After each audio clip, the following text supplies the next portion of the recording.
மேடையில இருக்காங்கல்ல, தந்தை பெரியார் குறித்து பேசும் தனிமனித தாக்குதல். உங்களுக்கு துணிச்சல் இருக்கா? நான் பேசுறேன், வாதத்துக்கு வரீங்களா? பொதுவாகவே காலம் சென்ற தலைவர்களை, கல்லறை குயிலாகி போனவர்களை விமர்சனம் செய்யக்கூடாது. உங்க ஒப்புதல் நான் கேட்கலங்க. பேசுவாங்க. தமிழை பிச்சை எடுக்க கூட உதவாதுன்னு சொன்ன மொழி கேட்டுக்கிட்டு நீங்க சொன்ன கேட்டு இருப்பீங்கன்னா நீங்க இருங்க, நாங்க கேட்போம். நாங்க கேட்போங்க. சொன்ன தம்பி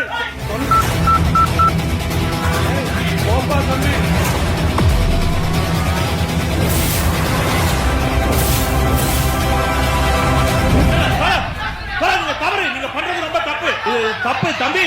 நீங்க யாரு தம்பி? ஒரு நிகழ்ச்சி நல்லபடியா நடத்த முடியுது தம்பிகளா? தயவு செய்து உட்கார, நம்ம பதில் இருக்கு.